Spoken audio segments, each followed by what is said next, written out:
My name is Thomas Rosselle. I'm in charge of sustainability here at Toyota. If we want to keep making cars for years and years to come, for people to drive, we have to do it in such a way that nature can cope with. My job is to do that here at our headquarters here in the UK. My name is Atkins. I'm a landscape architect. I work for a company called Landcare Associates based in Birmingham. We're an associated consultancy of the Wildlife Trust.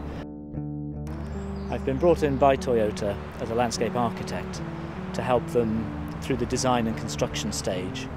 I think it's unusual, if not unique, that a large corporate client and a manufacturer of motor cars wants to really maximise the biodiversity potential on their site and try to create a landscape that looks a bit different from a typical corporate headquarters.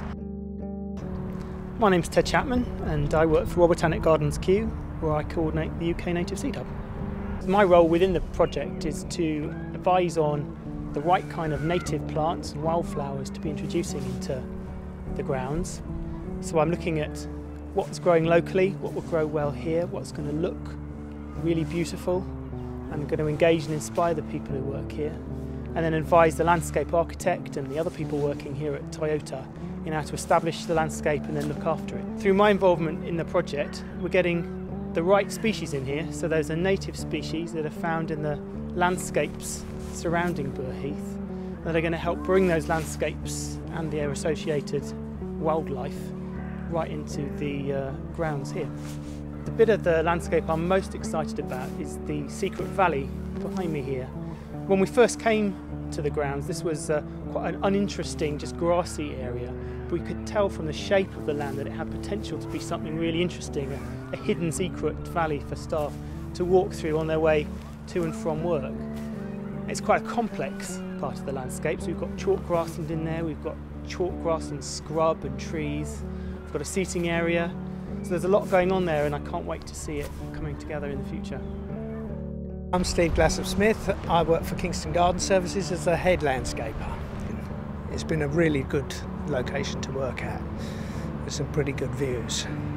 Most fun has been on the Gabion area where the stonework has been put in. That's proved to be quite challenging. Some of it has been underwater at times, so it is a real challenge to do that planting, especially up the 45-degree slopes. The main pathway, I think, where we've put the gabion walls in and the staircase in, that's going to look a whole lot better than it did. I think the planting up there is going to bring a lot more colour into that. So these plants that you've got in here will give a bit more interest. So I think what's been really great with the EcoHQ project, it's very much a collaboration between like-minded organizations.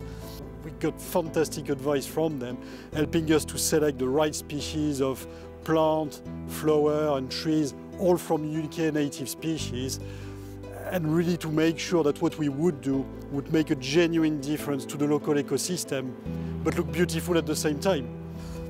When you look at, for example, reducing energy usage, very important thing to do, but at the end of the day, you don't see the result of your effort. You see numbers going down on a spreadsheet. Here it's very different because it's not about reducing impact, it's about improving our local environment. So, no, it's quite modest, it's just this site. But every day we come here, the site has changed a little bit, and you know it's going to keep changing day after day, and everybody can see that, and everybody can understand. But behind that, you know, good-looking facade, you've got substance. You've got scientific substance. What we try to do is of scientific value, so quite proud of that.